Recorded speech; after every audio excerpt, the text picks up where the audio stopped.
dicey about it if we're gonna spill state secrets. If we're going to what about secrets we should be keeping from middle schoolers?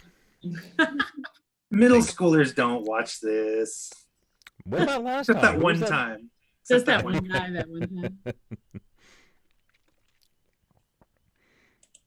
I mean, I don't know. We should just start like talking about like good advice for middle schoolers. That's what I always used to do. You know, it's like wait for it. You know, don't wait too long to get a credit card. Like, you know, oh, invest in plastic. Like that sort of thing. Yes. Things they should know, right? Things they should know. And then we fought the dreaded deodorant golem. Oh yeah, that's, you know, freshmen are still immune to that. They're still figuring that out. Oh my goodness, yes. My sister briefly worked for Nintendo in like their support center, and Nintendo employees also missed the deodorant thing. There actually had to be like part of the onboarding process included, please wear deodorant. Wow. That really doesn't surprise me. Not really. Well, we're all out of practice now. Well, I don't know. I could get back in the deodorant practice. I'm telling you, the bra thing is tough going. So here we are. This is to formally present the stream. We're playing the War Drums of Mount Nimro, part 8-ish. I can't keep track. I used to be really good at these things, but now I am not. I blame it on COVID. But yeah, we're playing a fantastical game of giants and churches and cults and all kinds of fun things. So here we are with our fantastical cast. I just like saying fantastical all of a sudden. I think I'm going to keep it going. But thank you to all of you for being fantastical and making this all worthwhile. So here we go. Do we need to get any more pop culture talk out of our systems before I do the recap? Out of our system, it's going directly into the game, man. Right? there will be crossovers. It's May the 4th, so I am going to try to put as many Star Wars references into this game as possible. That is See if you fair. can catch them all. That is fair. That's no giant. That's a space station. If you can work a tauntaun in, I'll be like really, really into it. Look, this isn't a game only I should play. This is a game we should all be playing. How else do we honor the holiday? Right? Well, that is the fun part of being in a school, right? Is that I had, 4 different opportunities today to say May the 4th and show them my Darth Vader mask and, talk about how there are 2, sacrosanct pop culture things from my childhood that, no one can ever ruin for me in any way whatsoever. One is Star Wars, the other is Rocky, because I'm an Italian girl from back east. But that those things some people are like critical and they only like these and they talk about this and they talk about which ones are bad. And I'm like, nope, love them all. I mean, obviously there's some I like better than others and whatever, but I have a nostalgic joy for anything Star Wars. So. All right. You're limited to only references from the prequels then. Okay. Fair enough. You're probably the only one that knows them.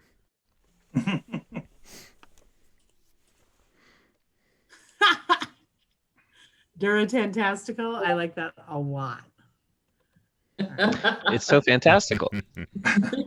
It's Duratantastical.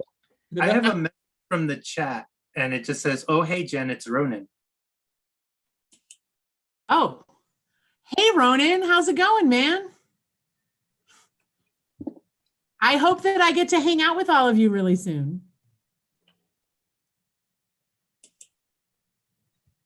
Ronan says, "Good, how are you?" Great. And also, yeah. Yeah. Me too.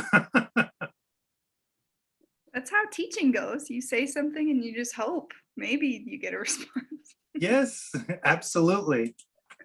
I laugh at the meme that's like Zooms are just modern day seances.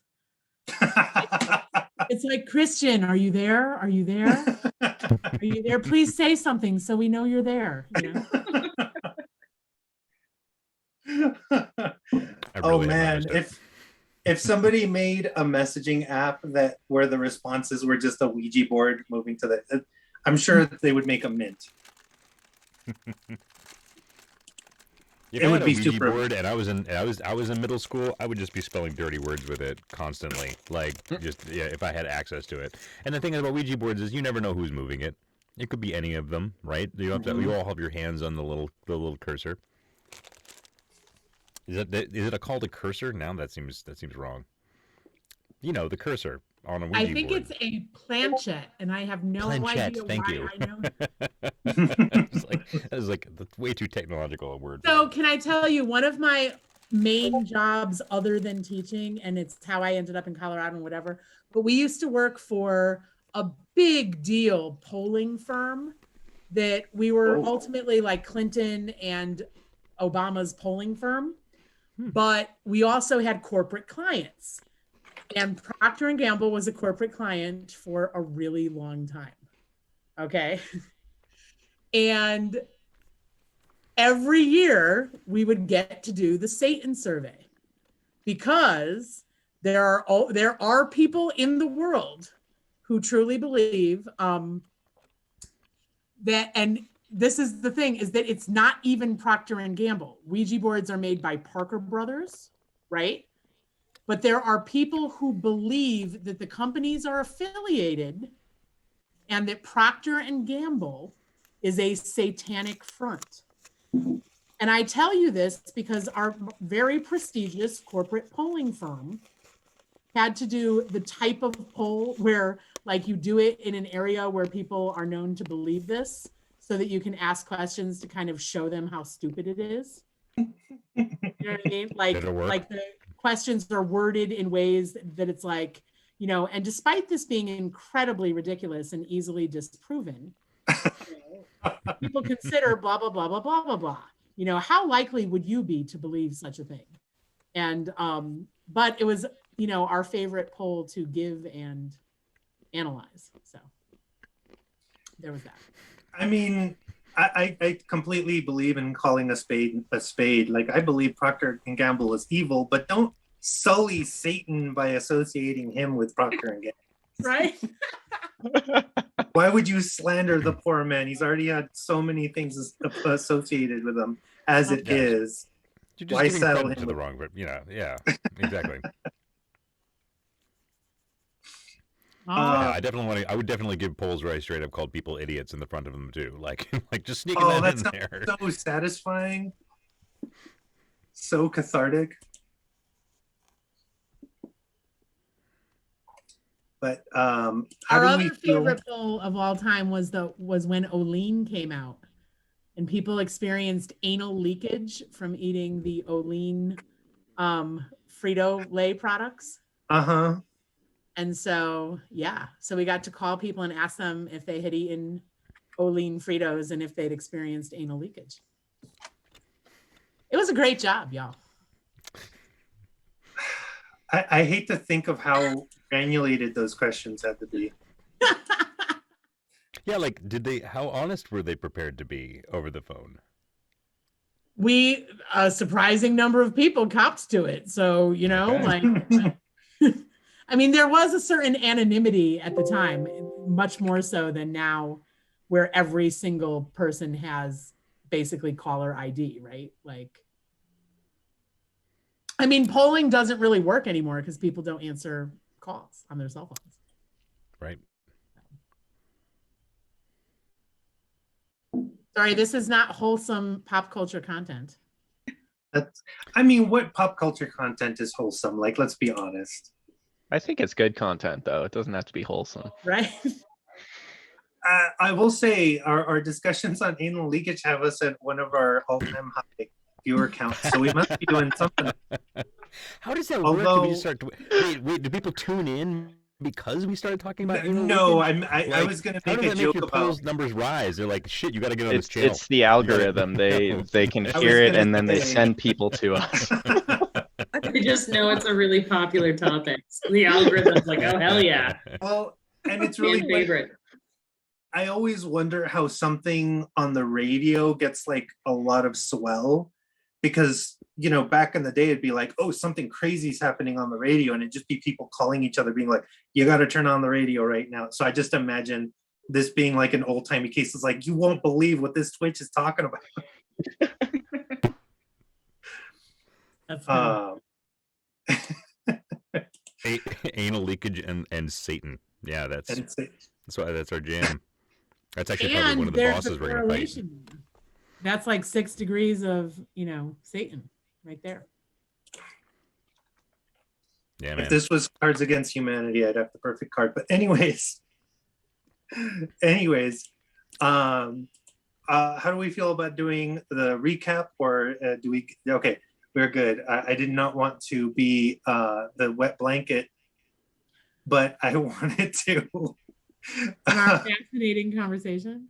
Please, Yeah. by all means, do the recap.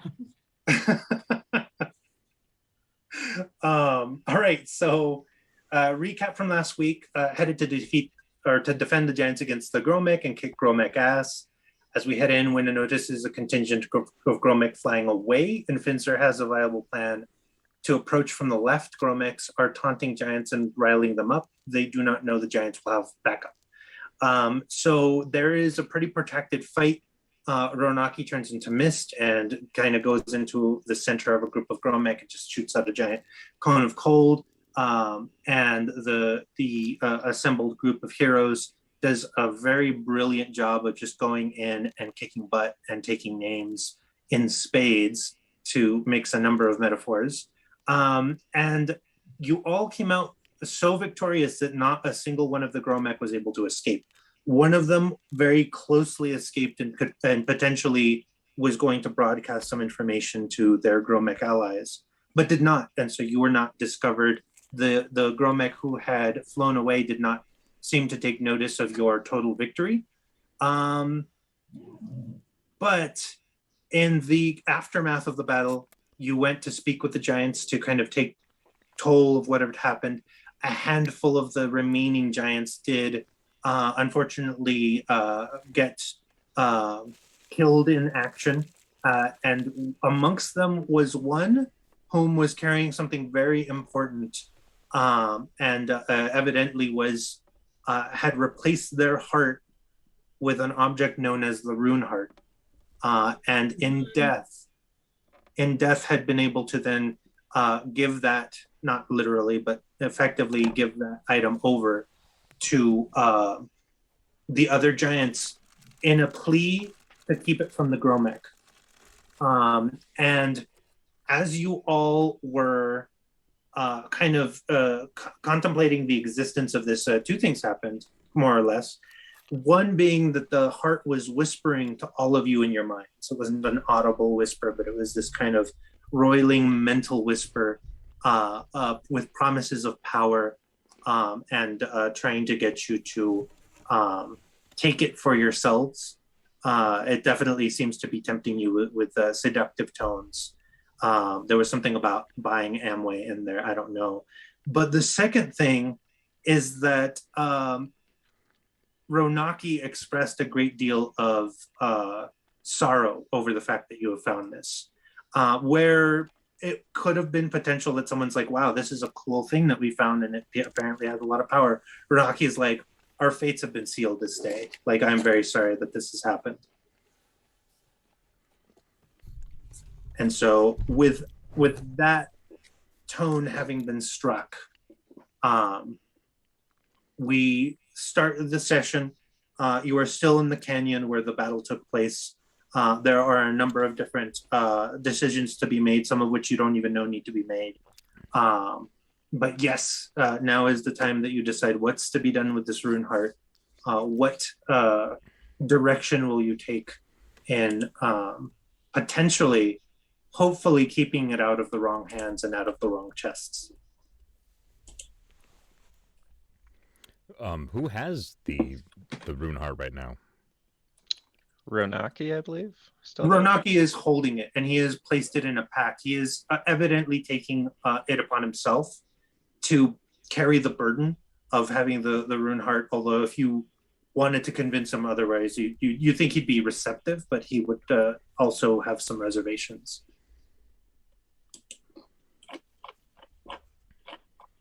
So is there anything we have to do with it other than keep it away, like keep ourselves from ripping our own hearts out and putting it in our chests and keeping it out of like, I don't know, keeping its influence away?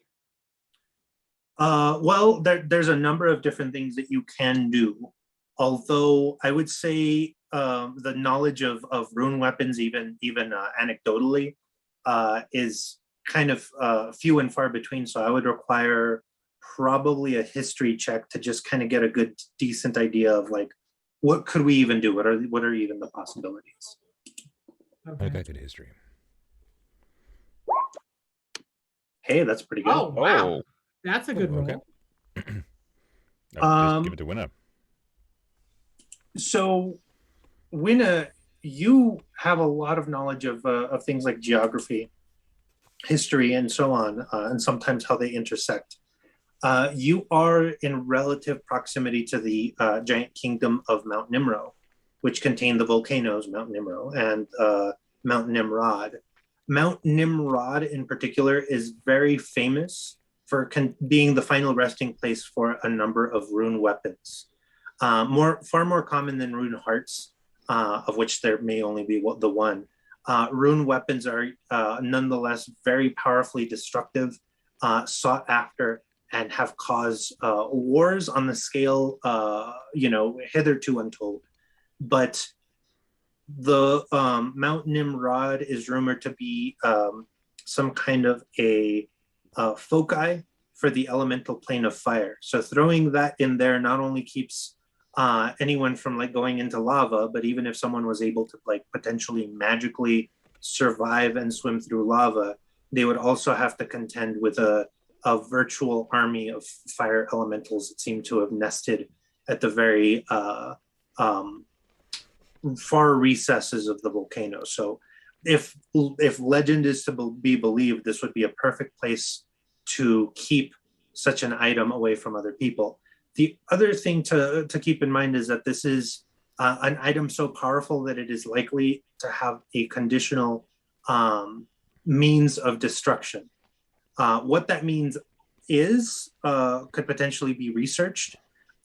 It's very likely that you could learn more about this in a major metropolitan area, but you don't yet know more about it than to just simply check it into a volcano, which is the time-honored tradition, but also might be difficult given the human or mortal giant relations that are going on currently. so Winna's realizing that she's Frodo Baggins, and we need to take the ring to throw it in. Pretty much, right? Actually, Okay. Do not call Samwise. I'm not Samwise. I'm more of a Boromir, to be honest with you. Do we want to ask Renaki what he meant about our fates being sealed? Like, does he? Renaki, you said our fates were sealed this day with finding this. I don't understand what this item is. Can you tell us more? The legends tell of a rune heart, the only one of its kind. Amongst all of the items created through rune magic, it is potentially the most deadly, the most life-changing. It could alter the face of the continent that we stand on, literally and figuratively all at once. It has the power to make kings, to destroy entire peoples. We have been burdened with caring for it and keeping it out of the wrong hands. And if you ask me, any hands are the wrong hands. I think that until we are rid of this thing responsibly, we run a great risk of being killed for its possession.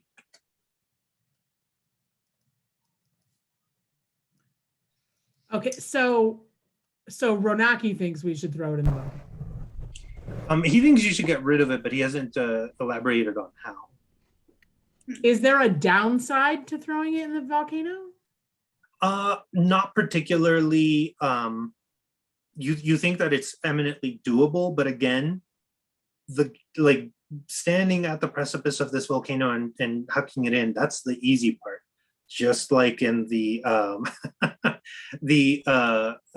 reference media, the actual traversing into Mount Nimro is going to be very difficult, although not impossible. Well, too bad you don't have anyone on here who can talk to eagles. Well, who was it that when they threw something into the fountain, their future told something of volcanoes? That was Finzer. Is Finzer our person to do this? Oh yeah, Well, I definitely think we should be heading that way. right? Now, how much do we know? Is there anything, who's been reading the diaries? Has anyone continued to read the diaries on our journeys? I mean, I read the diaries that Ish sent us the PDFs for, but is anyone in the game like reading the diaries of the group? So are we learning anything more about the connection to Duratan's dad and to the fire giants and possibly this rune heart? Like, are there connections that we already know about, or are there things and we just haven't connected the dots yet? Or are there things we still need to discover? You think that there are still a number of things to discover, just to kind of, inform, because I figure someone would have kind of perused these diary entries. But in essence, what you have learned is that the expedition was to go in and to learn more about giant culture. And that wasn't just, hey, let's talk to these giants and find out what they are. That was a component of it. There was a planned expedition to some giant ruins that not even the giants currently occupy, that evidently have records dating back to the war between the dragons, the beings of light, and the old ones. And it's possible that there would be a trove of information. Of course, it would be difficult to kind of plumb, given that it would be massive columns of cuneiform, books that would take a team of people to turn, open and turn pages for, and so on. But evidently this team, at least when it had set out to do that, was equipped to do exactly that. They were planning to go in, find as much information that they could, whether it was in giant script or not, and try and figure out what they could learn about this past from these long-lived giants that had, at least at one point, a more complete history of those times than anyone else. At least, unless you compare them to dragons, but that's a whole nother ball of yarn. But that being the case, it's possible that if you go to this location, you may be able to learn more, not only about those times and all of what they entail, but about the rune heart itself. So you've got some options. You can go to these ruins and kind of try and learn more, and get some information that way, or you can go to a major metropolitan area. It's kind of tugging you in two different directions, but you've got options at least. Whichever way you go, you can do some reconnaissance, as it were. Why would we go to the major metropolitan area? So there are people who consider themselves experts on rune items. Entire magical academies that devote their entire existences to just the understanding of rune items, period, let alone these very specific and sought after items. So it's possible that you could just go, not even saying you have this thing, and say, hey, can I look at your libraries about these things? Can I try and find out more about what these things are? We've heard something about, something just got found in some region, and you'd probably want to spin some tales so that you wouldn't just tip people off that, hey, we've got one of the most valuable things in existence. Don't take it from us, but tell us all about it.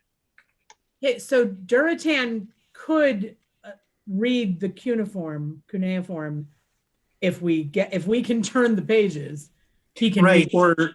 or getting to like so the cuneiform would be in these like giant columns, that literally are like floor to ceiling, just giant books written on these massive stone columns and so on. So it would be like a really ridiculous rig where you'd have to get like scaffolding that kind of, but you get the idea. It's doable. It's just kind of tricky and interesting. But yes, Durotan could read them. That would not be an issue. And Winna could as well, for what it's worth. Ha ha. That kind of understanding. Comprehension. And so we could go to the ruins. We can go to a major metro area and seek out scholars and librarians. Or we can go to the volcano and toss the shit in, right? Like,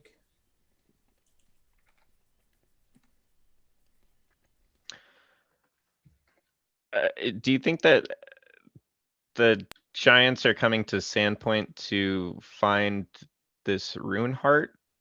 Do you think that that's where they think that why Sandpoint is so important? Well, for what it's worth, the giant settlement that got raided by the Gromek is where it was.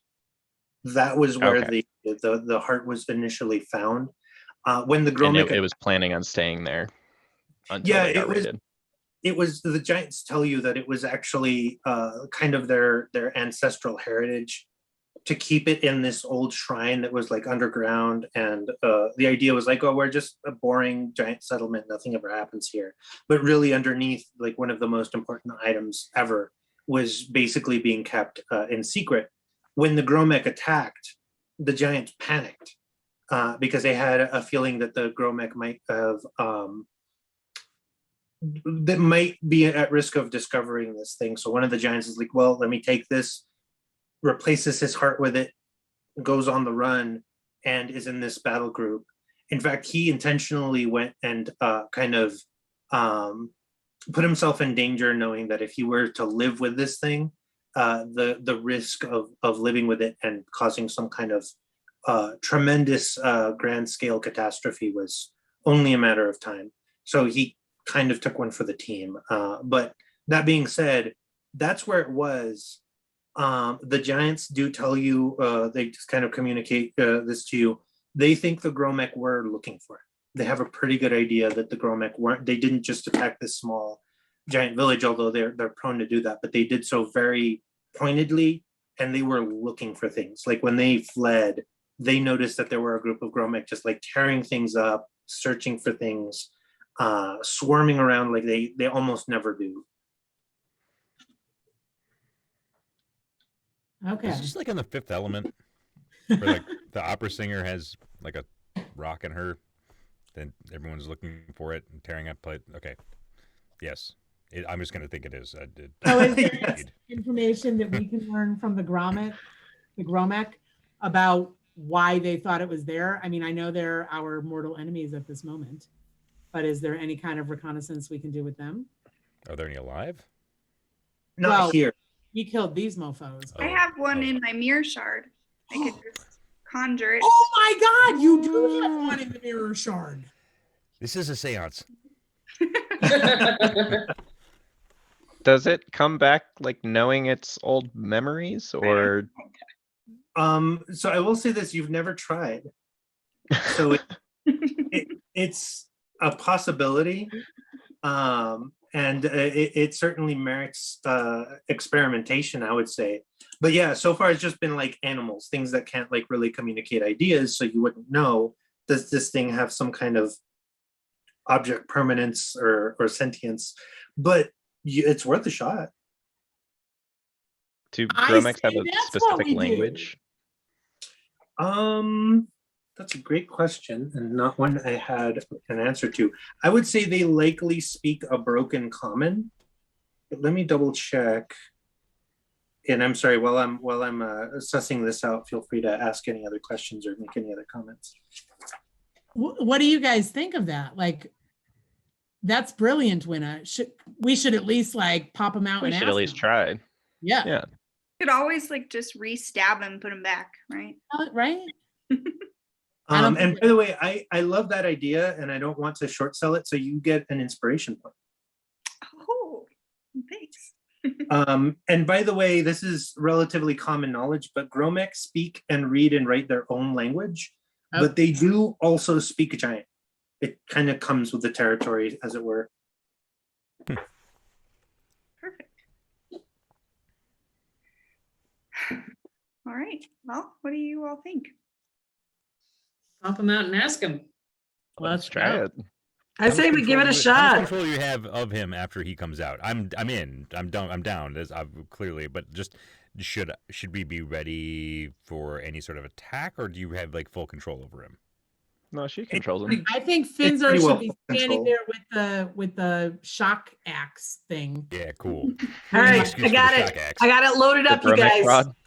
Just in case. All right. Winna takes out her mirror shard and how does it like the genie kind of and come out, or what happens? I'm going to say that you have to point it at a spot on the ground and kind of, recite some magical incantation, and a beam of light shoots out. And then like a vessel filling with liquid, it kind of like creates this ground to head, emanation that then takes the shape and form of the Gromek. Ooh. And you do so, and this, let's face it, majestic, beastly humanoid forms, spreads its wings, and turns to you, Winna, and says, "What can I do for you?" Hello, Gromek. We would like to ask you what you know about the Rune Heart, and what you were after all the giants for. You said something about the Rune Heart, is that correct? Yes. I've heard him talk about it. I'm a little fuzzy about my memories. Our leader, Zahitli Espadon, he was seeking something in this village. He had asked us to root out the giants. He wanted us to find something for him, something shiny. We're not usually concerned with shiny things, so it seemed odd. But we listened. We are obedient. Did you find it, what you were after? No. Zahitli was very angry when we came up empty-handed. He said that one of the fleeing groups must have had it. He sent us out to fan out and apprehend any giant that we could get our hands on. We got stuck fighting these giants here, and that was when we ran into you. We were hopeful that we had found it, but now I am here. Now I am at your service. Do you know? So you don't know why he wanted it. So I do not, but I can tell you that Zahitli is a very power-hungry individual. Hmm. 1 second. The Heatley is power hungry. So Heatley. It's a hell of a name. Seriously. My one of my fire tablets started talking to me. I think it thought I was trying to ask it something about Zahitli. But anyhow, yes, he just elaborates. He's always had dreams of going back to the homeworld and taking it over. He said that with this shiny thing, he might actually be able to do it. What's your homeworld? Our homeworld is named for us. It is called, and sorry, I had written some notes here, Talali Gromek.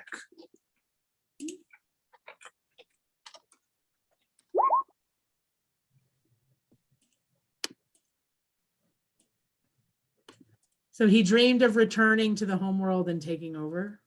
Yes. And this heart would have given him the power to do that.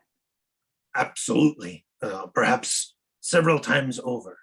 You mentioned a heart. Is that what we were looking for? I think so. That's what we found. Fascinating.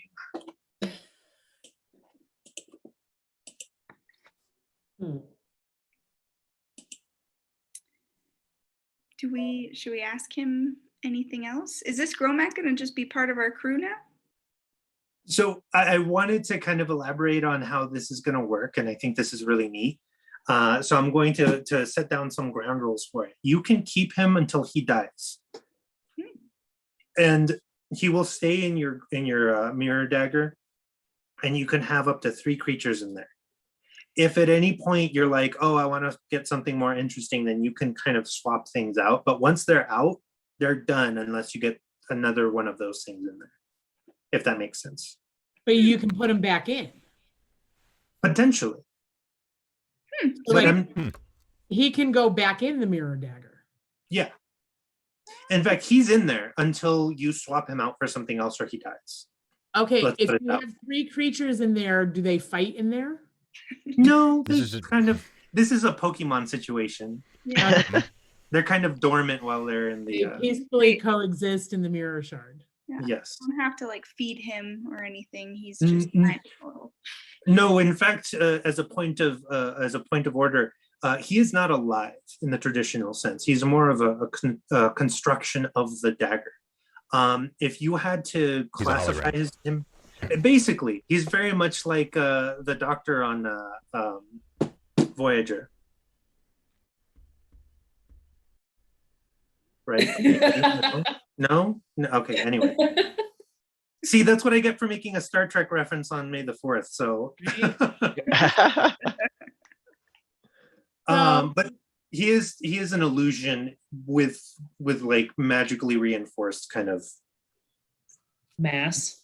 yes. Can we ask him just for the hell of it? So Kalhiri is like watching all of this and I am watching all of this and interested. Winna, can you ask him if he knows why the Periton keeps following us? Does the Periton have anything to do with the rune heart? Yeah, Gromac, do you know why the Periton might be following us? Does that have anything to do with the rune heart? There is a legend among my people of the Periton. They're harbingers. They seem to predict great calamity. I would say that something is about to happen. They are harbingers of doom.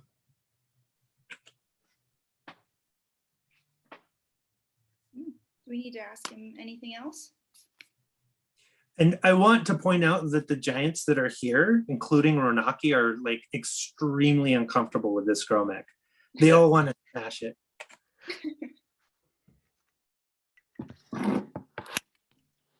And I don't mean in the Gen Z Twitter kind of smash. Oh, it was about to get real interesting. Like, really make Giant this into orgy with giant on a hologram zomic porn. right? Like, Okay, so should we put him not back the Pokemon I grew quickly up with. so as not to rile the giants? I think we calm our friends, the giants, and put them back in. Unless we missed any questions. Does anyone have any other questions to ask the Gromac? Did he experience anal leakage after eating the Fritos? Oh my God. No, but he has really unsavory feelings about Procter and Gamble. Well, I mean, He does not trust them as do we whatsoever. all. Yeah. Was it? I'm not saying the Gromac had a tinfoil hat. I want to know if returning to. That's just common sense. I want to know if returning to their homeworld is an issue, or is it like, I mean, is it within the power of the rune heart to open the portal? Potentially. And, That and seemed to be- and is that the motivation for the Gromac? Like, is getting home? If you want to make me an insight check, you can. Mm-hmm. Or anyone who is paying attention. And I'll have presumed that because the Gromac was very likely speaking in giant and then was then being relayed by whoever needed to translate. Why do I have 2?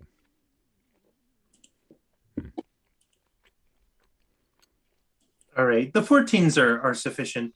Basically, the way that this particular Gromek was discussing Zahitli was that it was unusual for anyone to want to go back to the homeworld. But all recorded history and understanding of the Gromek is that they came here from their homeworld in order to conquer this place for the homeworld. And this seems to be something that recurs in other continuities and dimensions and so on. The Gromek not only are conquering people, but they seem to want to like expand dimensionally as well as having conquered their own homeworld. So these people, well, I guess it's a really culture question, is do the Gromek feel that they cannot return unless they have conquered this dimension for their people? Or are they getting kind of homesick? And if so, how do they feel about riddles? No, the Gromek have a very Gordian knot approach to most riddles, so you don't think you'd fare well in a riddling contest. But yeah, it isn't like you could goad them into doing that. Now, one thing that you might consider is that if they had a strong enough leader, they're all about power and respect. If they had a strong enough leader that kind of united them to say, hey, let's go do this thing, it's very likely that they would then follow that leader. That's kind of how they operate. They're very hierarchical, however you say that. And so if this Zahitli gained enough power, whether it was through the Rune Heart or some other means, and was like, yep, let's go back. We're gonna take this all the way to the top. We're gonna put the means of production back in the hands of the people. And if he got enough following, he might just round up all of the Gromek on this world and go back and maybe never come back. Oh. That would be diplomatic of us. A diplomatic coup is talk to Zahitli and try to convince him to lead these people back. Just throwing that. I mean, not that any of us are particularly good at persuasion, but you know, it's an option. Okay, so Zahitli is still around and could ostensibly get them all to go back to their homeworlds. It's a possibility, a remote one, but a possibility. Okay. All right, y'all. I think I'd like to go find more information about what this heart can do and what to look out for. I would say we should head to a metropolitan area. We have a map from that we pulled out of a set sprite that has a metropolitan area on it and a marking. Like, do we want to go investigate that situation as well? And Kalhiri's from there. So, right. Or knows that, like, has lived in that area in her wandering. Yes. So knows it. Are these cities predominantly one race, or are they completely multicultural? So that's the answer to that question depends on where you go. There are the Western empires. I'll shoot us over to the big map and kind of point us out that. And I'm going to write all over it, but that's okay because I'll erase it. Let me see. I'm just adjusting a few things. But if you look on this big map, to the north, you'll see the Western Empire, and that is a completely predominantly human country. And there's like, it's all humans predominantly, kind of humans first. It's not especially pleasant for anyone who isn't a human. You get into the Yinsloth jungles, and this is all kind of, unsettled. This would be like the way that people in the 50s saw like the heart of Africa and so on. Not to go with too broad strokes, but you get the idea. And then you've got where you are, which is the land of the South Winds, which is actually a pretty egalitarian place in the sense that there's a fairly good mixture of peoples. There's elves, there's dwarves, there are even people like orcs and trolls and goblins and ogres who for the most part tend to coexist relatively well with everyone. It's a very big anomaly in the sense of like not very many other places are like this. In fact, if you go up to the Nimro Kingdom, which is to the northeast, that place is very human predominant, and there's a very, very healthy, and I hate to use the word healthy, slave trade of creatures like, I shouldn't say creatures, of peoples like the orcs, goblins, ogres, and so on. So there's been some animosity between the Land of the South Winds and the Nimro Kingdom for that reason. Where is this city that we have the map of? Let's see. So you're in Sandpoint, and I had this somewhere if I can remember to find it, but I'm not gonna fuss with this too much. But I'm gonna say somewhere in like this spot right here is Magnamar. And that is It is on a river or like it's like a port city, so it may be like, yeah. Like that little inlet might extend. yes. In fact, geographically speaking, probably more like that. Well, I like it because it gets me closer to the forest of Cominthor. Yes, absolutely. which is where I'm from. So I'm not big on cities, to be honest with you. But if we're going to seek out a city to go find more knowledge and maybe more loot, then closer to home would be good for me. I'm totally down with going to a city. I know my way around. I know this city. I can find information. Like, we're good. Let's go. How would you propose to Ronaki the idea of going to this city? Do you want him to go with you? Yes, but we still have to protect him if he's carrying this. Ronaki says, I suppose I should make a change if I'm going to go with you into a city. And he concentrates for a moment and begins to glow before changing shape and appearing as a much more mortal formed small person, not a giant at all, although still tall for a humanoid. And let's say he takes the shape of a particularly tall orc with a proud bearing and much less of an arched back than he has in his McGogre form. Wow. Small person. You can't. Don't use that word. That's my word. As me and Winna, that's our word. All right. You especially can't call a large ogre a small person.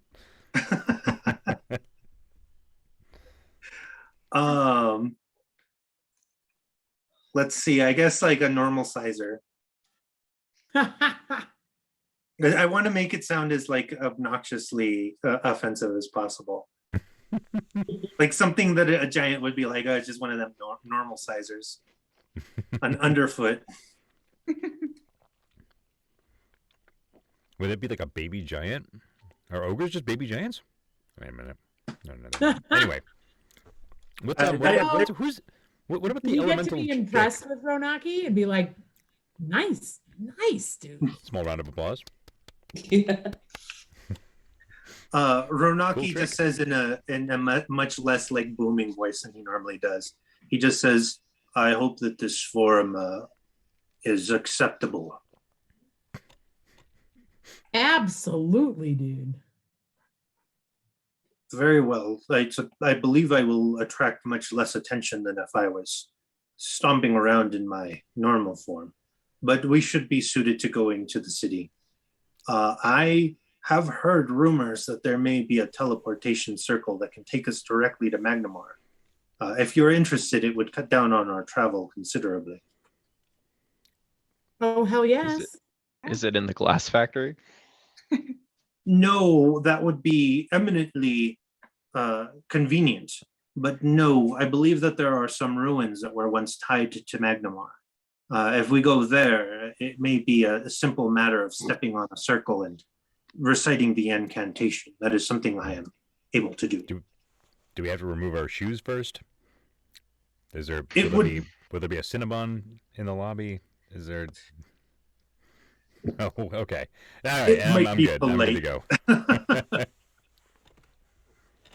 But no, he's ready to go. And I'm presuming, well, I suppose let me pose it this way. What would you like to do with the other giants here? Are you just going to tell them, hey, this is, we know you've just been through a big thing, but we've got this place you can go for refuge, or how do you want to pose that? Oh yeah, let's point him towards the glass factory. Mhm. Also, what is the lady who's not a giant? Who's in? I want to say an air elemental. Not an air elemental, but a naiad or something. Where is she and what's her deal? Nualia, she is currently at the glass factory, kind of coordinating efforts to get the refugees in. Cool. And she is an air genasi, right? Correct. Okay. Yeah. How far are these ruins? So the ruins, and we're going to kind of get into a smaller view here, but the ruins are, let me see if I can do this in a way that makes sense. The ruins are actually out on an island that are kind of like in this inlet sea. And that's Richter's like, yes. And that's fairly imprecise, but the way that I drew it. But yeah, if you were to be able to get some kind of a vessel that would take you there, it wouldn't take very much. In fact, you could, probably take a rowboat out there. It's not especially difficult to get out there. But if you do that, you think you will cut down on your trip tremendously so. But the big question is, do you want to go back to Sandpoint before you do this, or do you want to just jump right in and go to Magnemar? Do we have any unfinished business in Sandpoint, guys? Because I cannot recall. I thought we tied up all of our loose ends in Sandpoint. I think it would be nice to check in with them and see how they're faring with their neighbors. With the giants? Yeah, since, we gave them to them. That's fair. Is that Sandpoint on the way, or is that what direction is this? Is the teleportation circle? I mean, I guess it's fair to say that it would be equidistant if you were to leave from the shore here than if you left from the shore at Sandpoint. Just given the way sea travel kind of sort of works. So it wouldn't make much of a difference. It would just add some time going to Sandpoint and then leaving from there, as opposed to leaving from this relative space. We'll go check Yeah, in. let's pop by, ask Mildred what's up, and take off. Cool. Let's go to the Gullets Yearning. I mean, we just had a big battle. We got to be hungry, right? Gotta count as resting. That too, yeah. I don't know why. I just deserve a brunch before we go. We deserve a brunch. Second brunch. I don't know why I know. I just imagine the Gullets Yearning to be like, what was that restaurant that they would always go to on Saved by the Bell? Like the Peach Pit or something. I don't know. But anyways, I'm not imagining an 80s diner, dude. I know it's very corny. Had a lot of neon. Yes. Sorry. 90s, I guess. I mean, the aesthetic on Saved by the Bell, if I can digress for just a second, is just so all over the place, and I feel like is 90s in a way that existed for like 2 months out of the entire 90s, and yet was on TV for much longer than it needed to be. But that's all I have to say about that. But I digress. I've never seen it. I don't think we got whatever channel hosted it in Alaska when I was growing up. Oh my gosh. I know. There was like 2 channels, 3 maybe. You didn't really miss it. It wasn't a must-see thing. It's just a weird cultural touchstone for... My brother watched it and I didn't. Like, I was always like, what is that? Nah. But Pete was quite the fan. Yeah, so back to Sandpoint. Back to Sandpoint. We there? The Gullets Yearning. Can't we say we stop and have brunch? I think we should. Yeah.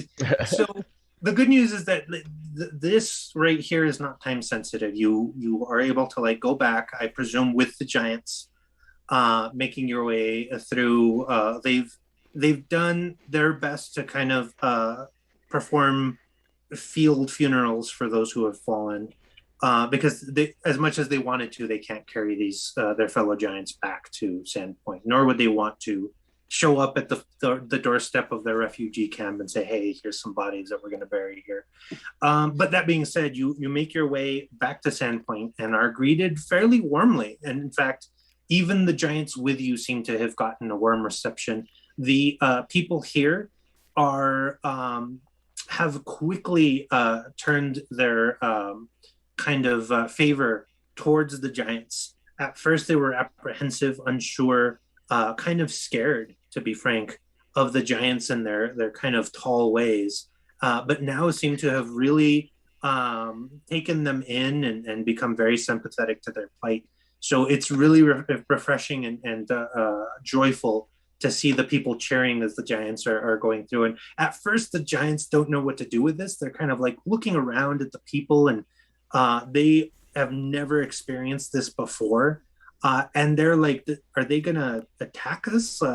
Did we lose some kind of game? Like, what is going on here?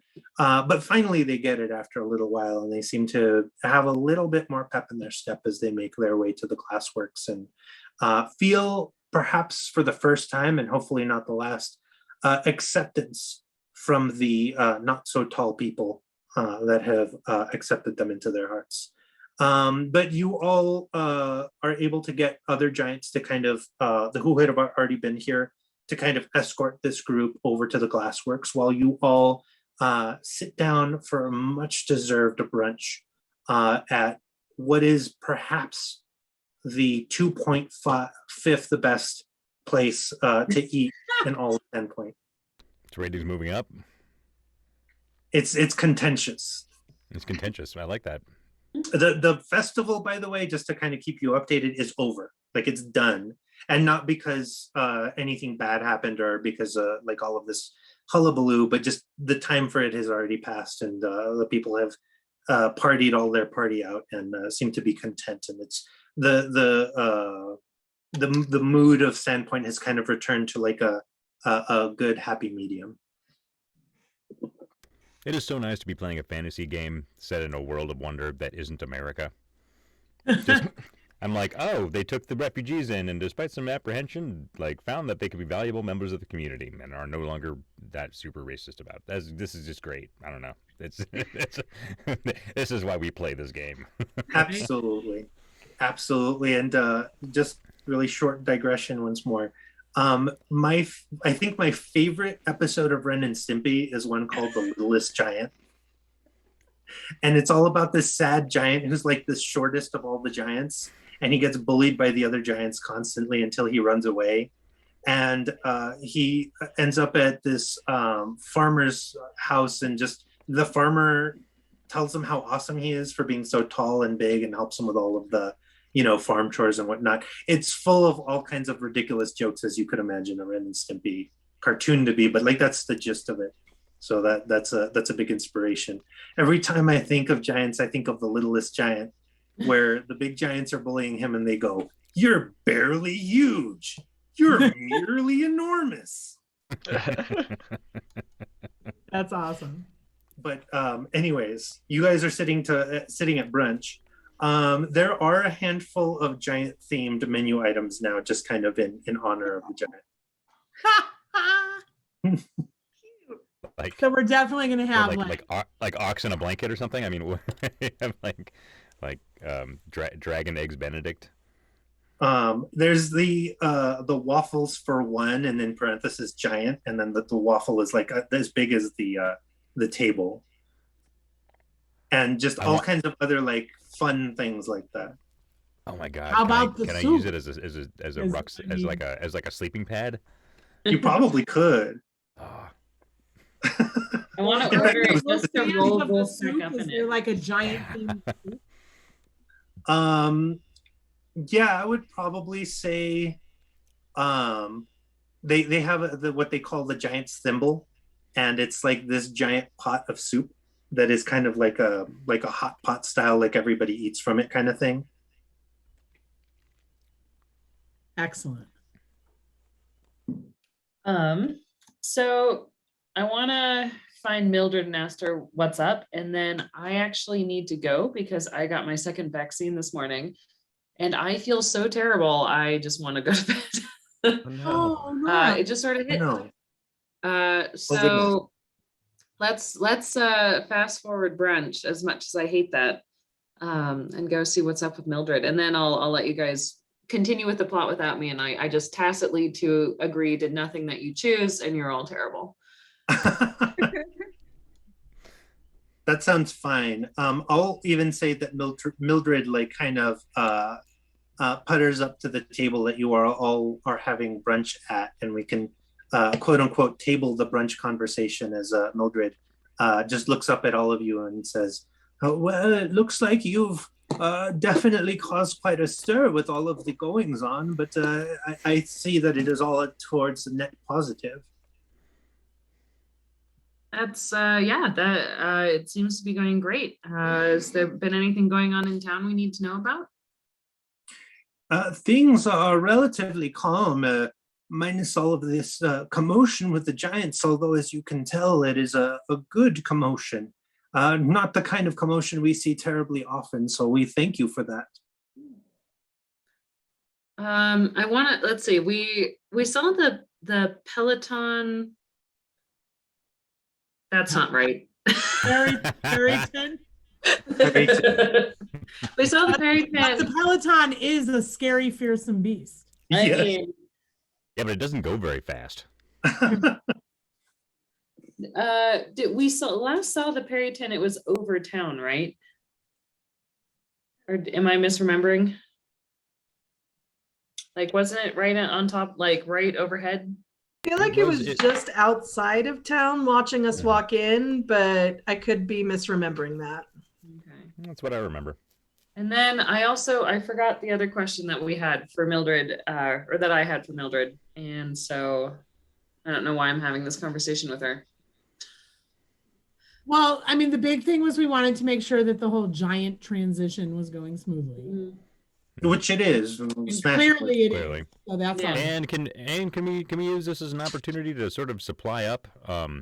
We need to figure out if there's anything that we could use, especially from the Church of the Dragon, right? Because they were useful for us before. Maybe if we get them to sponsor us, or something like that. We're on a quest. We need a sponsor. So Are they going to make us jerseys? I hope so. they're just going to give you a cart and it's going to be full of stickers. You're going to be sponsored by Tide. But what I will say though is, so she says a couple of things. She says, regarding the Perryton, I think that it has been showing itself much more lately. It has not attacked any person. I believe it has restricted its feeding to the beasts of the forests.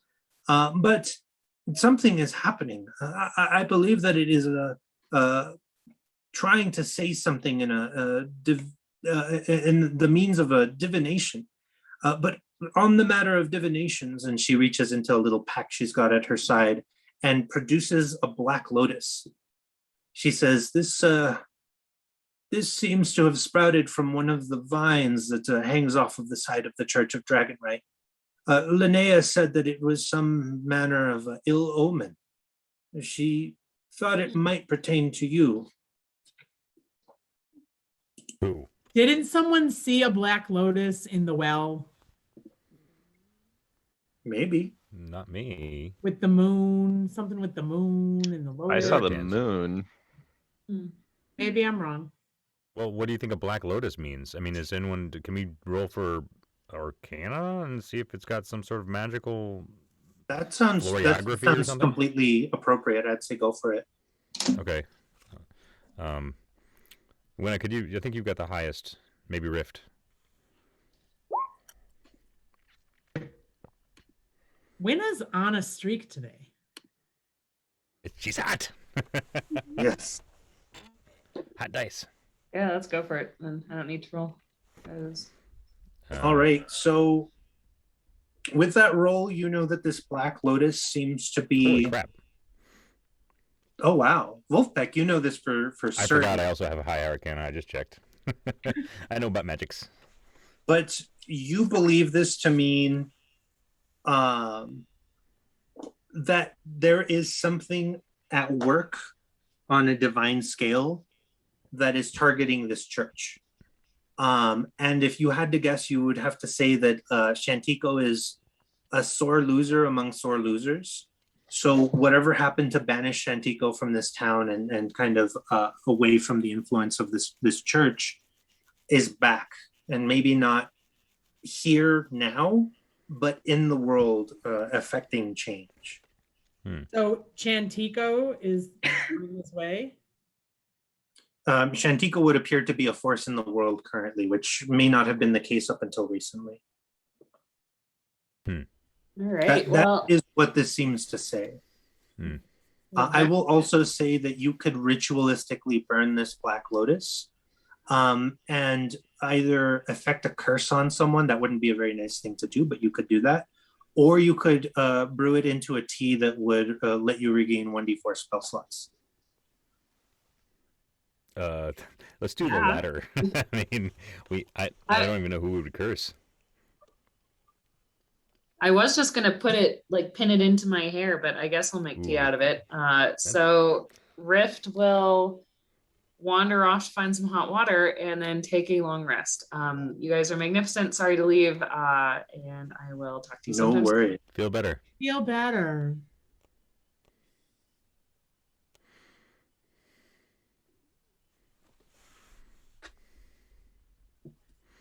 Is there anyone we want to curse?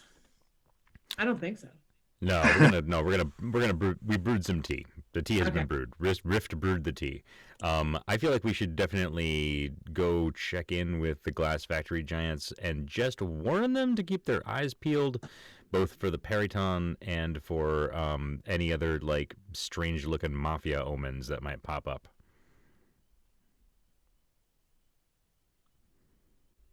That sounds perfect. You think that they're already kind of on the lookout? They're kind of in fight or flight mode even now that they're settling in. So they're like pretty. A foreman now, or who's kind of in charge over there? Nualia, right? Nualia is, although you think that the giants are going to seek a little bit more autonomy. And so did I give a name to the giant woman who initially was kind of the spokesperson? I will now. And her name will be...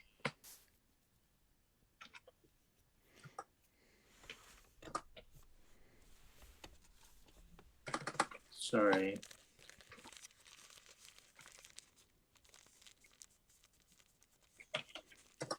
Her name will be Olagatha. Cool. But she is effectively kind of like amongst one of the older and kind of more respected of the giants. It was one of the kind of things where she was maybe 16th or 17th in the pecking order until all of this happened, and all of a sudden she's now first. And so she never really... of agriculture. Yes. So all of this happened and kind of thrust her into a position of authority where she wasn't prepared and not really eager to do so, but she's risen to the occasion, and for what it's worth was able to parlay with you well enough to kind of secure the fate of these people. So everyone looks up to her and respects her and trusts her. But Olagatha is doing her best to just kind of maintain that level of respect and do what she needs to keep the giants happy, as well as the villagers happy with the giants. So can Winna tell Olagatha our warning just to keep an eye out? So we can go to the island and get the hell out of here? Absolutely. And she will take it upon herself to protect not only the interests of the giants that she is in charge of, but also of the village. So if she notices something odd, they'll be the first ones to come out and react and make sure that like no roving band of monsters or bandits comes through the town and marauds. Okay, cool. To the island? To the island. To the island we go. Do we need to All get a right. boat? I was just about to say, with the fact that you went back to Sandpoint, that tells me that you were likely going to be afforded a nicer boat than just a rowboat, and like a nice little skimmer that would accommodate all of you comfortably.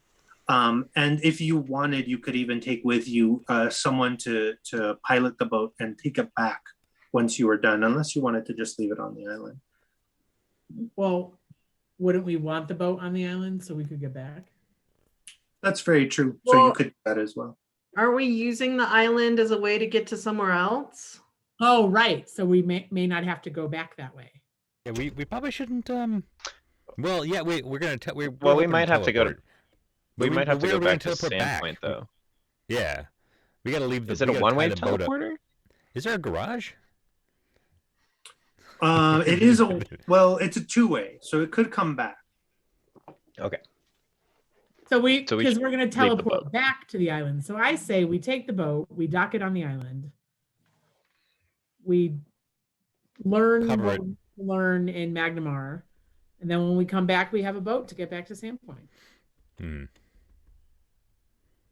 I mean, someone might steal our boat, but they seem pretty Well, friendly. let's like cover it. Like we can. I think we should pick it up, haul it inland. It's not a very big boat, and we got a giant with us. So like, why don't we just haul it inland and then hide it? We hide assume the that boat. Rift puts her sea elves, like just has them keep an eyeball on the boat. Perfect. Let's just presume that Rift has her sea elves push the boat. So we Rift go is the real engine fast. of the boat. She's just on the Yes, back exactly. swimming. She just puts her Pushing finger it. in the water and acts like an outboard motor and goes. Is she just gonna Jack LaLanne the boat over to the island? Yeah, exactly. But no, you all make your way over to the island with no real incident whatsoever. There's some magnificent creatures out on the sea, some of them dangerous, but thankfully you have not run into any of them as yet. And you make your way out to the island. With the intervening time, Ronaki has finally managed to recover his strength and kind of mend the wounds that he had incurred while fighting the Dromek. But he's been very quiet on this journey, even for Ronaki, and just kind of become remote and even a little, like you think, a little forlorn. Can I ask him what's up? Hey, buddy. I'm just pop myself on his shoulder, like, hey, bud, hey, bro, hey, bud. You want to talk something? Not used to having this perspective on my peers, nor am I used to having peers. But you really want to know what I'm thinking? I really do. That is fascinating. Well, I am merely contemplating the nature of this rune heart and what it will mean for us, but also, more importantly, what it will mean for giant kind. This could be something very important if giants are perceived to have averted a great cataclysm. Perhaps in the eyes of the not so tall people, we will gain some measure of respect. But this too is a great responsibility that I hope I am up for.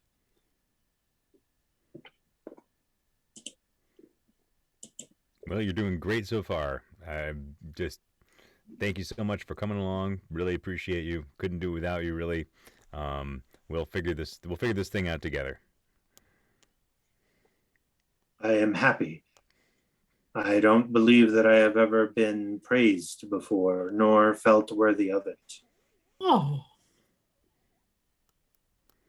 Even Kalhiri like raises an eyebrow and looks. I know what it's like to be an outsider, and I'm usually pretty badass and tough and don't show anything, but I am moved by Ronaki's words and his feelings of acceptance. You think that all of this is like brand new to him?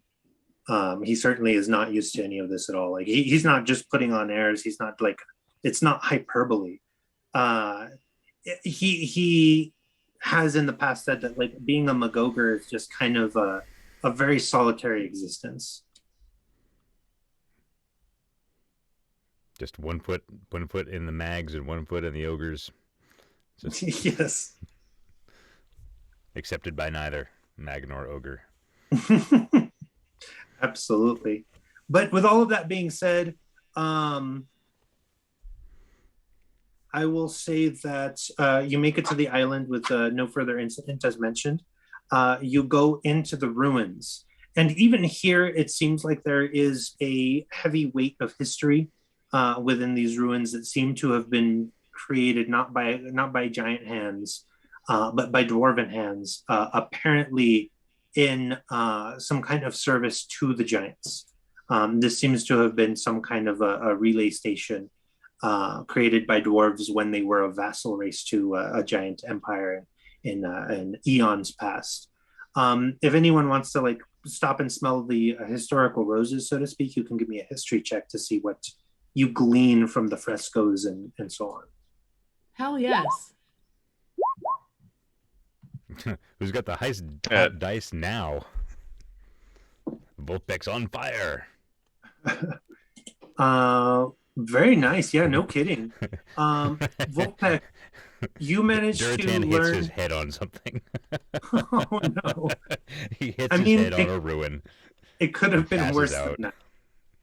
Maybe on a natural one, but thankfully that looks like it was a natural too. But Wolfpack, you are able to kind of look over the frescoes and various writings on these ruins, and you do spot what appears to be kind of I don't quite want to say hieroglyphic.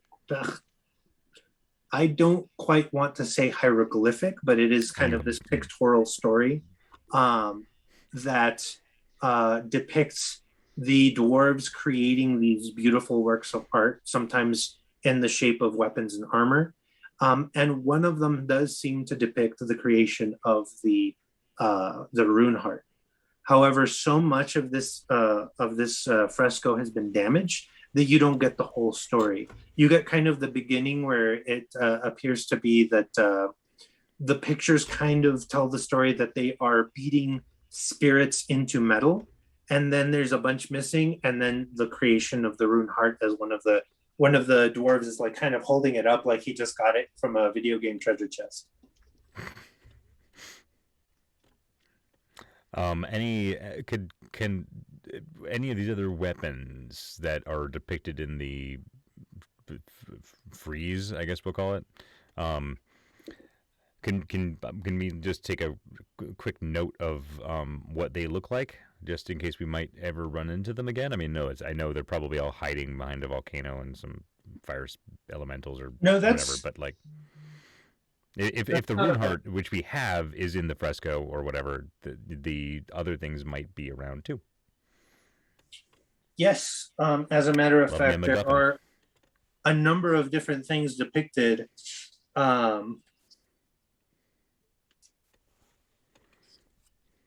Let's see. Do you happen to read Dwarvish?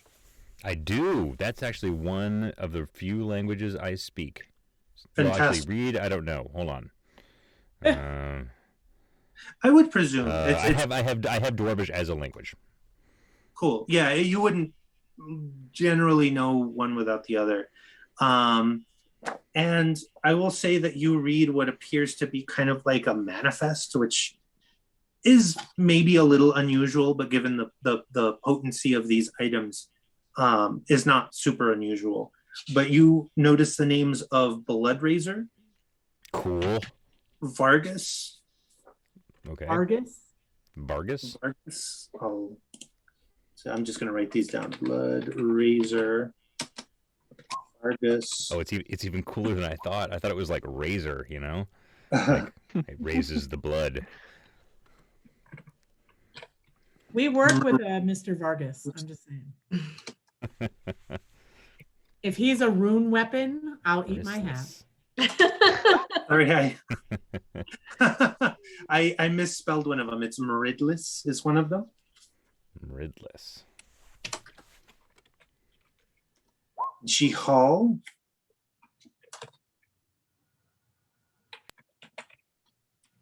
Corrigan.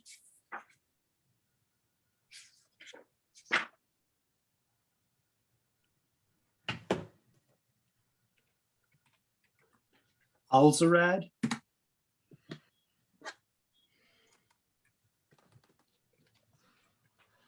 Nadeiron.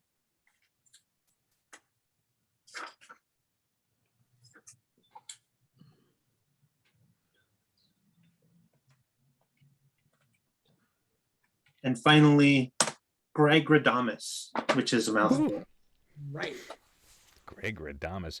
These are the names of the items Correct. in the manifest, so to speak. Wait, does the rune heart have a different name? The rune heart sounds kind of like colloquial compared to Meridless and Certainly. Gregradamus.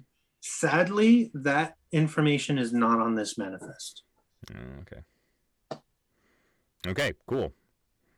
Thanks for writing those down. Cool. Oh man, so the dwarves made it. Yes, Man, this and really is... And they are, of course, the best engineers and the best. yes, it does merit mentioning that the dwarves did create rune weapons. They somehow mastered that art form from something that was previously only available to the old ones, an art that the old ones created. So we're talking the dwarves discovered and mastered the ability to create these rune items that only previously were made by basically these giant Cthulhic entities. This all came to a head when they used these rune items to cause great catastrophes in the Dwarf Elf Wars, or Elf Dwarf Wars, depending on who you ask. But they, after the conclusion of it, right, after the conclusion of said wars, the dwarves had forsaken the use of rune magic completely. And in fact, most dwarves won't touch magic, period, because they are so ashamed of their involvement in the Dwarf Elf Wars and their promotion of these deadly rune items. And now we have one. Cool. Yeah. We have some shameful magic on our side. We have the big one. Yeah. This it feels a little like carrying around like the bomb, you know? Like yeesh. By the way, who's literally carrying the rune heart? We're not. So far it's been Ronaki, but if somebody wants to like petition to carry it, you could. Wasn't he saying it's a little too much for him and he was a little afraid of it? Yes, but he's also nervous about saying, hey, you hold it, and then he'd feel guilty doing so. Okay. Question: do I have any extra protection because of my infernal heritage? Like, could I carry it more safely than Renaki? It's not infernal though. It's dwarven. Right, but it's got magic that yeah. Some of us have some protection against magic. Me and Duratan, I know. It's hard to say, and it's the kind of thing that you may not know until you try. Can I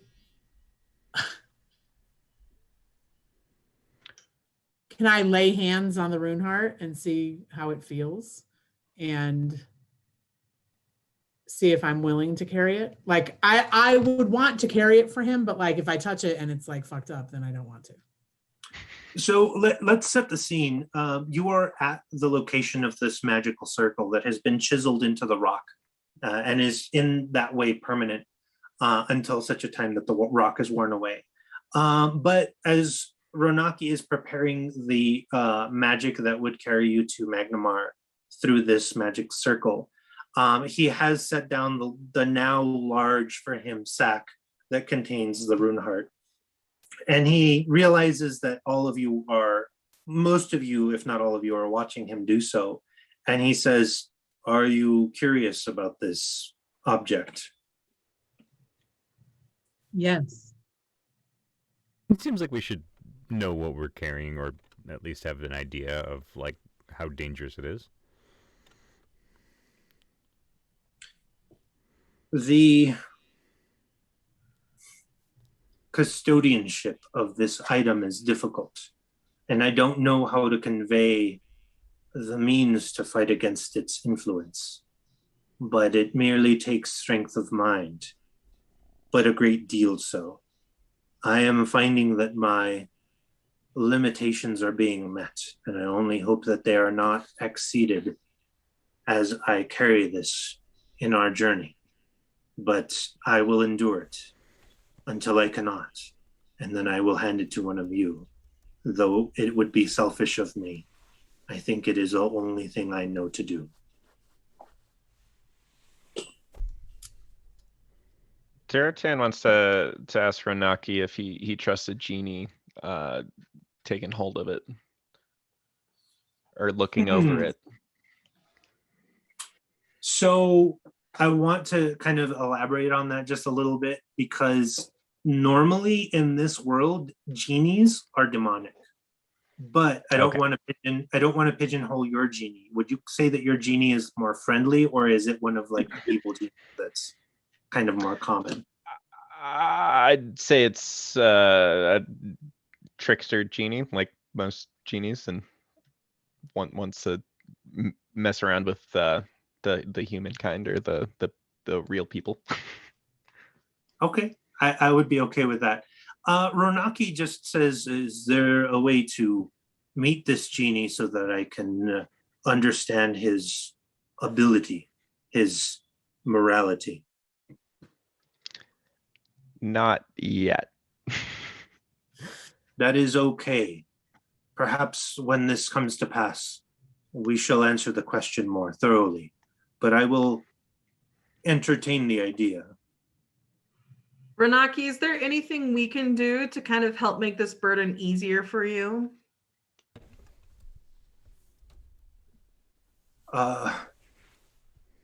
You have helped by being Ronaki's friend. Kalhari's like having a moment. She's crying purple tears over here, trying not to let anybody see. But guys, we got to be checking in with Renaki every once in a while here. Yep. I feel like Purple Tears is like a Prince cover band or something. It absolutely must be somewhere. If it's not, it should be.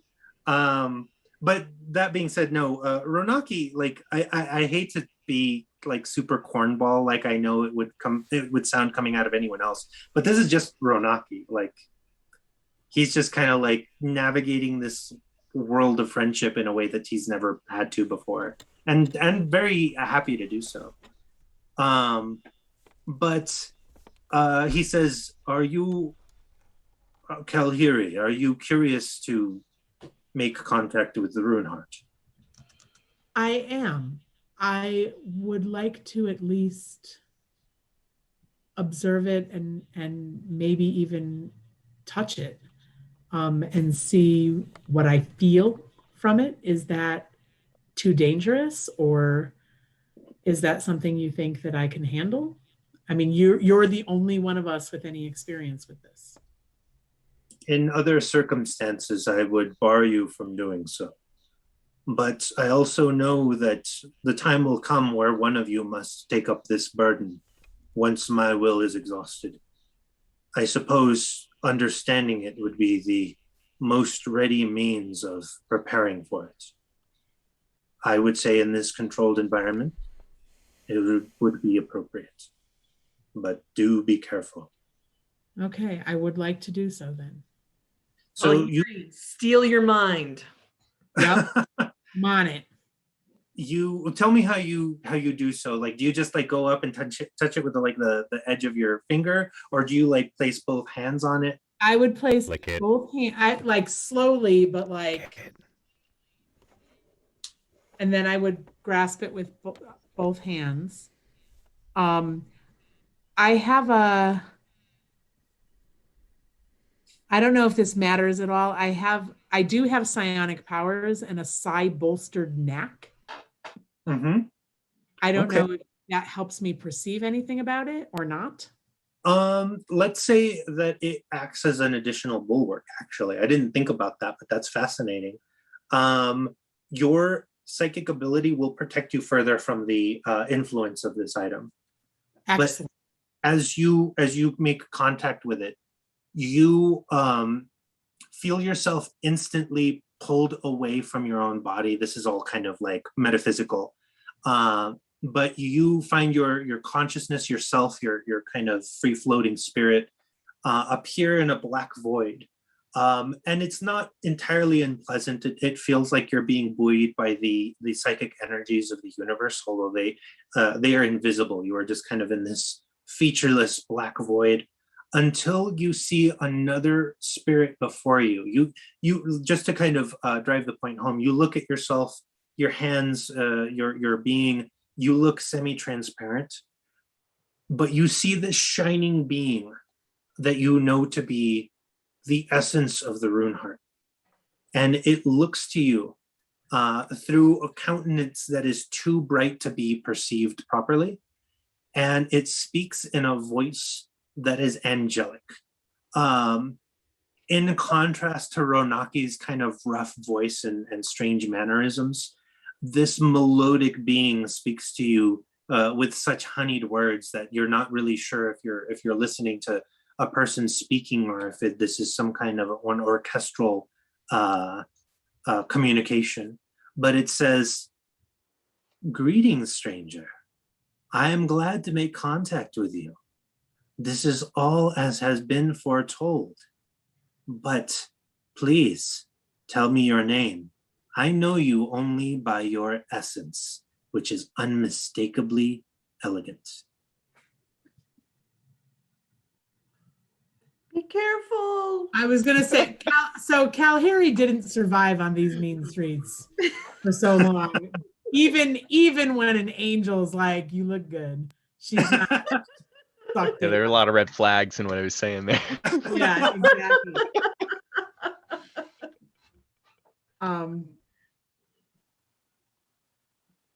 So I have a question though. When you say it's an angelic voice, is that in the context of the supernatural beings, angels, or is it just a melodic voice? It's like a turn of phrase, angelic. It's not like well, just actually from. But that's a valid question. It's a completely valid question. Greetings. I believe I will hold close my name.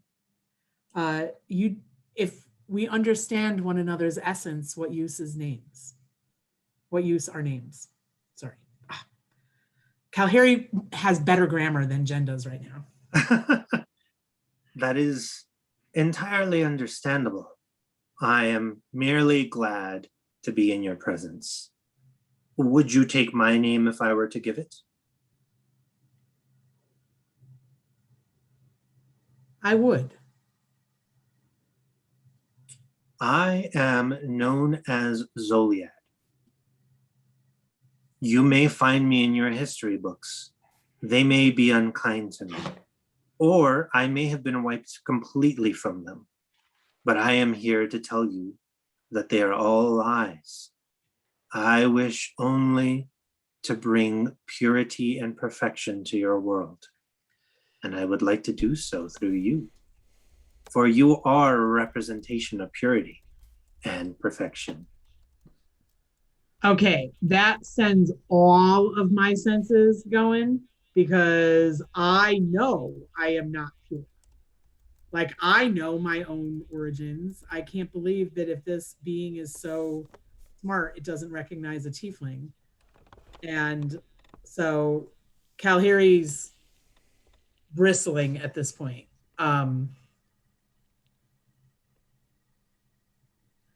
I appreciate your warm reception and admire that you would like to do only good in the world.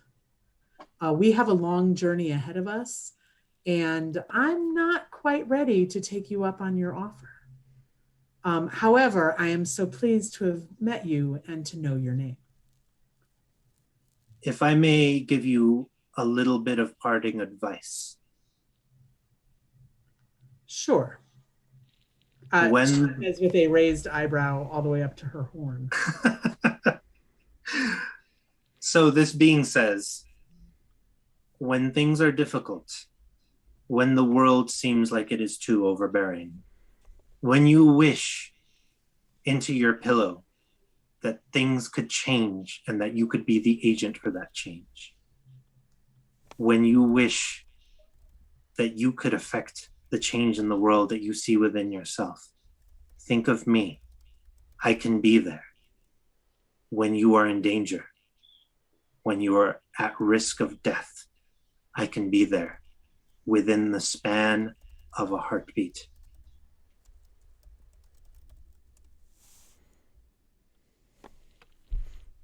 I will keep that in mind.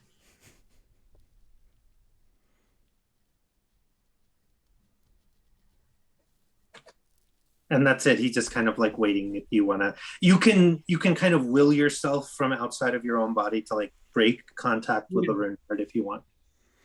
Did any of us see this, or is it just happening in Kalhiri's head? So none of what had transpired was perceivable by anyone else but Kalhiri. But what I will say is that you all see Kalhiri just, as you would imagine, just stuck in a trance. But she is touching this heart, which was a giant-sized heart. It was a heart big enough to fit a giant. It has shrunken down into the size that you would presume to be her heart. Ah. And so like she goes from like touching it to like holding it in her hands. And she's doing this while just being completely entranced in this whole situation.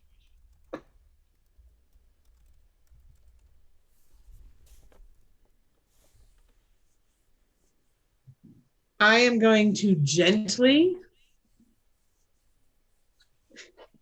hand it back to Ronaki and say, for the moment, I believe it is safer with you.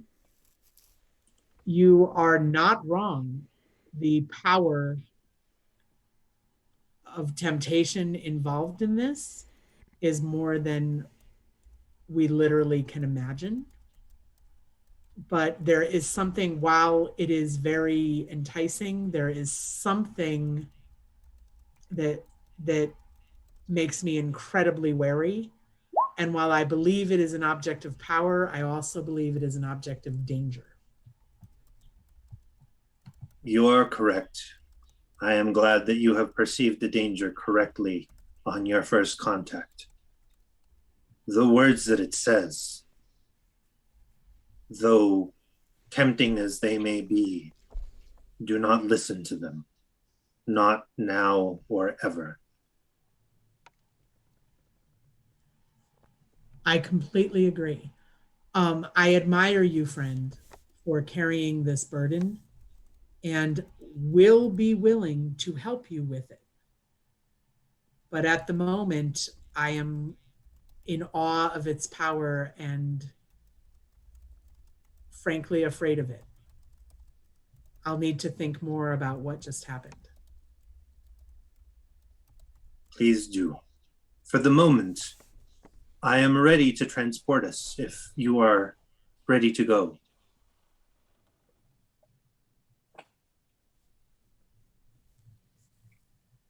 I'm good. Is everybody good? Yeah, Let's do it. I'm good. Cool. Let's put Now the this creepy heart is away. this is where I'm going to do a quick NPC check. So you've got Renaki, obviously. Are we taking with us Bogart? I feel like Bogart is, and I don't want to overstep Winna, but I feel like he seemed to be well loved in Sandpoint, almost a mascot of the festival, as it were. And perhaps, Mildred could keep an eye on him. It might be fair to say that Bogart would keep an eye on Mildred. Yeah, I don't think that I don't think he would go with us. But I don't trust Mildred to watch him. Fair enough. How about That's the Giants? Can we leave him at the Glassworks? He would be happy at the Glassworks, and Nualia is more than happy to perform any function that the Giants couldn't, because they'd like try and feed him and they'd bury him in like pig feed or whatever. It would just be really fun. Okay, but they're not going to try and serve Bogart. Okay. They know Bogart to be a pet. Okay. Excellent. But any other NPCs that you would want to take with you, whether Strawberry's coming. Strawberry. Strawberry comes with me. Yes, no, absolutely. Even if Strawberry didn't go with you, you'd be able to like through the function of your being a ranger, you could summon Play a Strawberry. ocarina or something. No. Yes. That's what we're going really far away. She's Or just a little owl. But yeah, absolutely. There's no reason Strawberry wouldn't be able to go with you. But I just wanted to double check because now that we're, what in the heck is that noise? Okay. Anyways, now that we are heading to a completely different region and a different kind of urban setting, I figured it would be a good time to check to make sure that you didn't want to bring anyone else with you. I mean, Duratan has the genie, but not really like. It's in the ring. Well, Leviathan. I think the goldfish is. I think the goldfish is dead. He is not dead. I've been feeding him and taking care of him. Oh, okay. Leviathan gets to come. Okay. By the way, I'm going to take a quick break myself. While we're doing an NPC check because I need to switch rooms. Do we want to take a communal check or a communal break and just like do what we need to do and come back in about 5 minutes? Sure. Yes, please. Are we? Let's do that. Frankly, are we going much longer? I was thinking that we could take the break, come back, and I would kind of talk you into Magnamar, and that might be where we stop. But it's up to Yeah. y'all. We gotta go fight something. Well, only because honestly, like Nora is so crucial to decision making, and she's always so innovative, and always that like I kind of want her with us. I'm texting her right now. I'll just ask her if we need her help on anything. Okay. I'm also losing. She said she can't sit up is her problem. That her joints are aching too much to like be present. But You're also what, Winna? Courtney? I said I'm also losing steam. Just Yeah. throw that out there a little bit. Just give me Are we five- okay give me to 5 do minutes. that then? Like 5 minutes, and then I'll kind of narrate your entrance into Magnamar. Cool. That sounds good. Okay.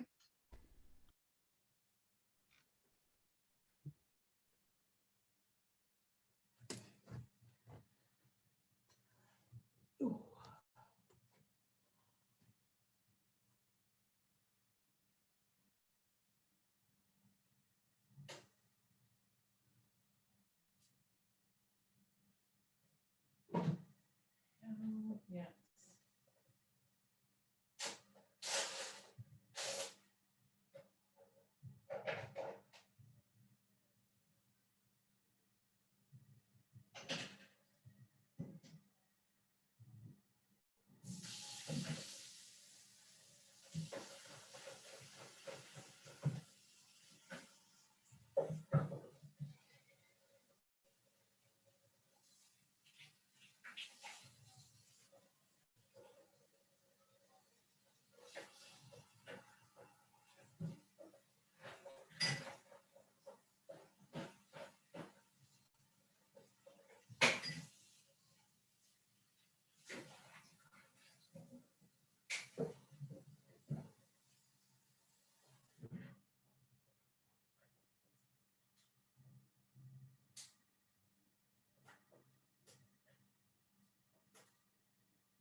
Hmm.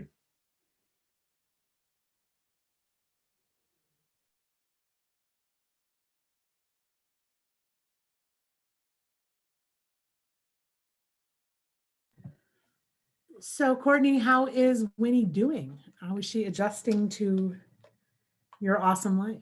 I think she's doing really well. She's not like initially a snuggler, which I mean it's been like 3 days, so I need to be a little patient and earn her trust, which I forget about cats.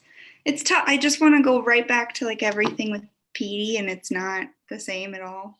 But I did wake up this morning and she was like a little tiny micro spoon next to me, which I didn't even wake up. It was awesome. So You just need to smother her with love until she gets used to it. Pretty until much. yeah, exactly. That's the plan.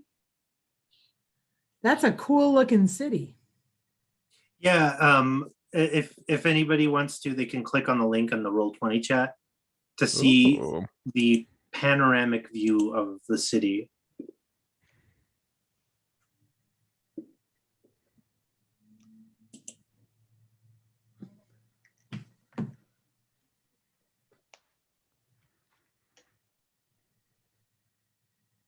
And forgive me for I will take a second to do this.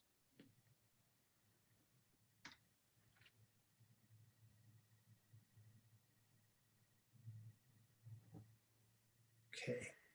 So as you find yourselves magically transported, some of you perhaps are used to this kind of thing, maybe. It's hard to say. But for those of you who are not, it is a very difficult thing to find yourselves turned into magical energy, shot across a vast distance and reconstituted in a different place. It takes the blink of an eye to happen, but at the same time, you are somehow able to perceive it all within that span of a second. And you find yourselves rematerialized in a dark room underground, not terribly different from where you started. In fact, for a moment, you're like, did we just have this sudden flash of weirdness and we're at the same place? But Ronaki points to these kind of shutter doors that lead out that were not there previously. So you know that you are in a different spot. And you realize once he throws them open, you hear the throngs of people, the sounds of a city. You see the skyscrapers of relatively tall height. Obviously, there's like fantasy skyscrapers, so they're only so tall, but still impressively tall for y'all. As you perhaps peek out of this small portal out of this basement area and look onto the majesty, the grimy majesty of the city. And it is thick with people in a way that some of you may not have ever seen. There are some beautiful vistas, a wonderful view of the very wide river that seems almost like a sea unto itself, as well as a number of different places that you can see even from this vantage point, like grand markets, a great open plaza, and as well a great shining tower that seems to, if not stand above all the other buildings, at least draw more attention to itself. But you are in wonderful, large, dangerous, and let's face it, muggy Magnamar. And this great city now seems to offer so many wonders to you, as well as so many potential complications as cities tend to do. But you are here, whether this is a welcome sight or not is kind of an individual situation. But I imagine more than a few of you are now looking to Kalhiri as she perhaps is in her element where some of you are very likely not. And as we kind of cue this view of the city, does anyone want to give any reactions, or is that a good place for us to kind of cut the action, as it were? I just have a question about Finzer, because Finzer is a mover and shaker. Finzer, like, your travels have taken you through lots of cities, yes? Yeah, but I'm not a mover and a shaker. Well, but you move stuff from one place to, like, you wheel and deal. Right? That's true. That's true. I'm just curious if, like, Finzer is comfortable in a city. I would assume so. Yeah, I'm pretty comfortable in the city. I'm always on the lookout for like my old crew that I've like run away from, but yeah. If you out of a dungeon master curiosity, if you were to run into them, would that be a joyous thing? No. Okay. And then just we're as totally gonna meet the old crew now. as maybe a point of curiosity, of those of you who are not comfortable in the city, what would be your level of discomfort if you were to go on a 1 to 10 scale? What's a 10? A 10 is like, get me out of here. A 10 is like the what would be a good pop culture reference for this? I'm drawing a blank, but just, insert pop culture reference here. 10 would be like, I don't want to be here any longer than possible. Like if we could get out of here tomorrow, that would be. That's not It's so like bad. it's like Anakin Skywalker off of Tatooine. There you go. Uncomfortable? Well That's a played. 10. There we are. I mean, we could say like a 15 is like you gnaw your own arm off to get out of here, if that's what it takes. I'm If we a wanna- solid 8. I'm solid 8 because I mean, first of all, nothing in the city is my size. Like Oh, I will say Magnamar is in the land of the South Winds, which is relatively like diverse. So there are, if nothing else, districts that are kind of geared for your size. oh, okay. If that I'm just uncomfortable at really most places that aren't the forest, to be honest with you. Like I'm just going to be kind of on a heightened hyper awareness because I'm used to being able to follow things through quiet places. So a lot of noise and bustle really doesn't suit me well. I don't like know what to focus on. I've probably been getting overloaded. So yeah, solid 8. What about Winna? I was gonna say 8 too. I was gonna say that I miss Bogart, so I couldn't sit on his back. You could have taken him. I know. I didn't. It's up to your imagination. Now, Harry You could have gotten a didn't big carrier. bully you into not taking Bogart. No, I think that was Winna's decision. Now, Um, Durtan, how do you feel about cities? Duratan's probably at a 5 or 6. Never really been around a city, but doesn't really mind the hustle and the bustle. Right on. So with all of that being kind of lightly explored, we will draw the curtain on your stepping into the said hustle and said bustle of the city as you are entering a strange new chapter in your adventure, and perhaps poised to learn more about this rune heart. And with luck, you will escape the city intact. Dun, dun, dun. Right? That's a dun dun dun. I mean, like, why wouldn't we? Why? What's waiting for the city? No questions, please. From this point on, no talk. I was an 8, but now I'm at least a 9.5. But I wanted to add just a little bit of an element of danger, and you'll find out why next week with next week's game, which I am very much looking forward to. I wrote a bunch of notes for today's game, thinking I wasn't going to use very many of them. I'm making plans for like 10 games ahead, or like months in advance. And then all of a sudden you guys came up with a really good idea that I like, oh, all this stuff about this Gromick guy that I was gonna like reveal probably like way down the line, and just boop, there it is. You got it. It's a good thing I Just asked thought of it. It's a good thing I thought of it, or else I would have been like, let me make that up on the spot. But all right, I'm going to go ahead and officially end the stream. Thank you, everyone who has watched, who will watch, as I like to say. You are all fabulous people, and do not be afraid to reach out in the chat. I am always monitoring it. So if you want to ask questions or contribute, please feel free to do so. Join us on the Thursday when I will be playing video games, and join us next Monday when I will be doing Savage Worlds Rifts, which we have been having a lot of fun with. And I will go ahead and end the stream now. Thank you once again.